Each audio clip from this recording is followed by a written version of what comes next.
નમસ્કાર મિત્રો સ્વાગત છે તમારું અમારી યુટ્યુબ ચેનલમાં। આજની વિડીયોમાં વાત કરીશું દેશ અને દુનિયાના સુપરફાસ્ટ સમાચારની। સૌપ્રથમ વાત કરીએ તો ગઈકાલે આવેલા ભૂકંપની। ગઈકાલે તારીખ 3 જુલાઈના રોજ કચ્છમાં 3ની તીવ્રતાનો એક મધ્યમ સ્તરનો ભૂકંપનો આંચકો નોંધાઈ ગયો છે। મહત્વનું છે કે કચ્છના દુધઈથી 15 કિલોમીટર દૂર આ ભૂકંપનો આંચકો આવ્યો હતો। આ ભૂકંપનો આંચકો વહેલી સવારે 7 વાગે અને 3 મિનિટની આસપાસ આવતા લોકો ઘરની બહાર પણ દોડી આવ્યા હતા। મિત્રો, અન્ય મહત્વના સમાચારની વાત કરીએ તો 28 વર્ષનો આ યુવાન બનશે વડાપ્રધાન। ફ્રાન્સનો ઇતિહાસ બદલાઈ રહ્યો હોય તેવું લાગી રહ્યું છે। ફ્રાન્સમાં પ્રથમ વખત અત્યંત જણમેરી પાર્ટી નેશનલ રૈલી સરકાર બનાવવા જઈ રહી છે। 28 વર્ષનો છોકરો દેશના વડાપ્રધાન બનવાના ઉંમરે ઊભો છે। 28 વર્ષીય નેતા જોર્ડન બોર્ડલે એકલા હાથે જ વર્તમાન રાષ્ટ્રપતિ મેક્રોનના મજબૂત પક્ષને હલાવી દીધો છે। સાથે જ શક્તિશાળી ન્યૂ પોપ્યુલર ફ્રન્ટને પણ હરાવ્યું છે। દિગ્ગજ નેતાઓને કારમી હારનો સામનો કરવો પડ્યો છે। મિત્રો, અન્ય મહત્વના સમાચારની વાત કરીએ તો ગુજરાત વિકાસનું નવું મોડલ। વરસાદે સરકારના સ્માર્ટ સિટીના તમામ દાવાઓની પોલ ખોલી દીધી છે। વરસાદના પગલે રસ્તાઓ પર પાણી ભરાઈ ગયા છે। જ્યાં જુઓ ત્યાં ખાડાઓ જોવા મળી રહ્યા છે। એક નાગરિકે ખાડામાં ભાજપનો ઝંડો લહેરાવીને રોષ દર્શાવ્યો છે। પ્રજા પાસેથી લાખો રૂપિયાનો ટેક્સ લેવા છતાં લોકોના નસીબમાં આવા ખાડા આવી રહ્યા છે। રાજ્યમાં જ્યારે ચોમાસું આવે છે ત્યારે જ ગુજરાત મોડલ ખુલ્લું પડી જાય છે। મિત્રો, અન્ય મહત્વના સમાચારની વાત કરીએ તો જૂનાગઢનું મટિયાણા ગામ પૂરમાં ડૂબ્યું છે। રાજ્યમાં હવામાન વિભાગનું રેડ એલર્ટ જારી છે। છેલ્લા 2 દિવસથી જૂનાગઢમાં ભારે વરસાદ પડી રહ્યો હતો।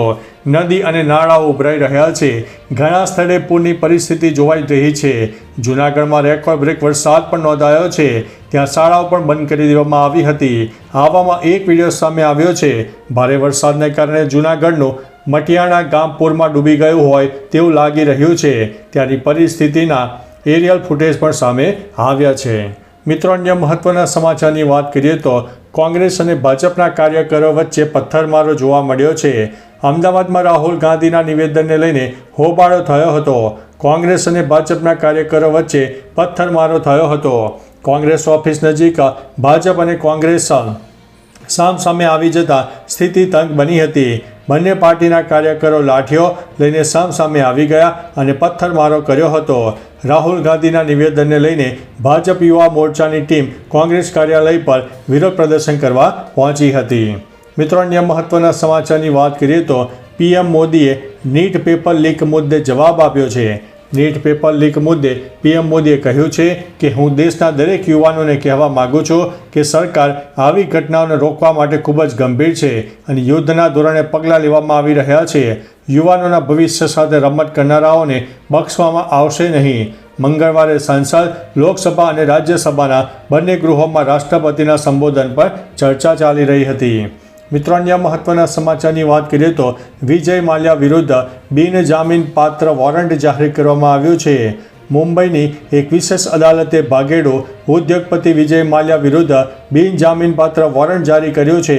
આ વોરંટ વિજય માલ્યા સામે ઇન્ડિયન ઓવરસીઝ બેંક સંબંધિત 180 કરોડ રૂપિયાની લોનની ચૂકવણી ન કરવાના કેસ સાથે સંબંધિત છે। કોર્ટે 29 જૂને માલ્યા વિરુદ્ધ બિનજામીનપાત્ર વોરંટ જારી કર્યું હતું, પરંતુ તેનો આદેશ સોમવારે ઉપલબ્ધ થયો હતો। મિત્રો, અન્ય મહત્વના સમાચારની વાત કરીએ તો ભારે વરસાદથી એસટી બસ વ્યવહારને અસર થઈ છે। સૌરાષ્ટ્રમાં પડી રહેલા ધોધમાર વરસાદથી એસટી વ્યવહારને અસર થઈ છે। સૌરાષ્ટ્રમાં સંખ્યાબંધ બસના રૂટ બંધ કરાયા છે। ઉન ખીજડીયા અને મોરી દાડમ ગામની ટ્રીપ કેન્સલ કરવામાં આવી છે। ગ્રામીણ વિસ્તારમાં જ્યાં જ્યાં પાણી ભરાયા છે ત્યાં એસટી બસની ટ્રીપ કેન્સલ કરવામાં આવી છે। રાજ્યમાં વરસી રહેલા વરસાદના કારણે સામાન્ય જનજીવન ખોરવાયું છે। છેલ્લા 24 કલાકમાં સૌરાષ્ટ્રમાં સાર્વત્રિક વરસાદ જોવા મળ્યો હતો। મિત્રો, અન્ય મહત્વના સમાચારની વાત કરીએ તો ભારે વરસાદથી નડા બેટ દરિયામાં ફેરવાયું છે। પાકિસ્તાનની સરહદ પર આવેલા નડા બેટમાં કેટલાક સમયથી ભારે વરસાદ પડી રહ્યો છે।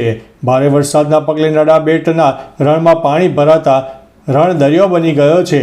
નડાબેટનો રણ વિસ્તાર પાણી ભરાવાથી દરિયો બનતા અદ્ભુત દ્રશ્યો સર્જાયા હતા।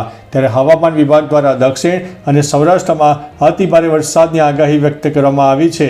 ઉલ્લેખનીય છે કે જૂનાગઢમાં ભારે વરસાદે ઠેર ઠેર તારાજી પણ સર્જી દીધી છે.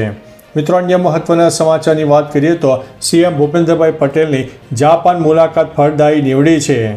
સીએમ ભૂપેન્દ્રભાઈ પટેલની જાપાન મુલાકાત ફળદાયી નીવડી છે કારણ કે સેમિકન્ડક્ટર મેન્યુફેક્ચરિંગ કંપની ગુજરાતમાં રોકાણ કરવા ઉત્સુકતા દર્શાવી છે.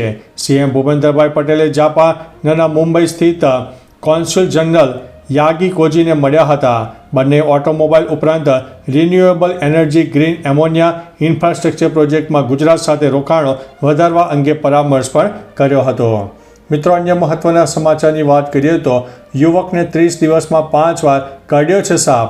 ઉત્તર પ્રદેશના ફતેહપુર જિલ્લામાં અજીબો ગરીબ કિસ્સો સામે આવ્યો છે.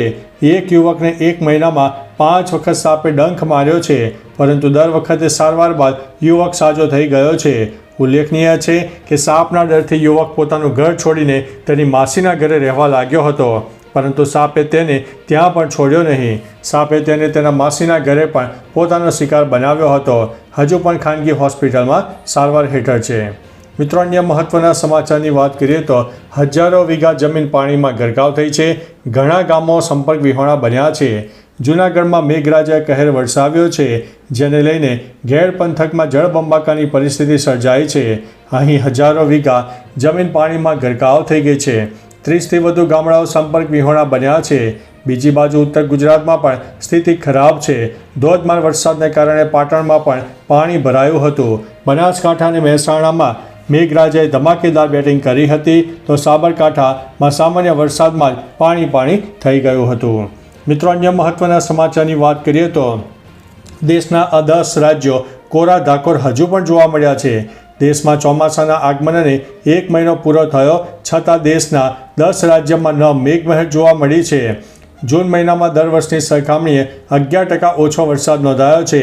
જૂન મહિનામાં ઉત્તર પૂર્વના 3 રાજ્યોમાં વરસાદની અછત જોવા મળી છે, જેમાં નાગાલેન્ડ, મણિપુર, મિઝોરમમાં સામાન્યથી ઓછો વરસાદ થયો છે, જ્યારે સિક્કિમ, અરુણાચલ પ્રદેશ, આસામ અને ત્રિપુરામાં સામાન્ય વરસાદ નોંધાયો છે.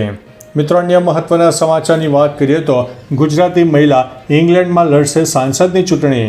મૂળ ગુજરાતની મહિલા શિવાની રાજા ઇંગ્લેન્ડના લેસ્ટરથી સાંસદની ચૂંટણી લડવાની છે.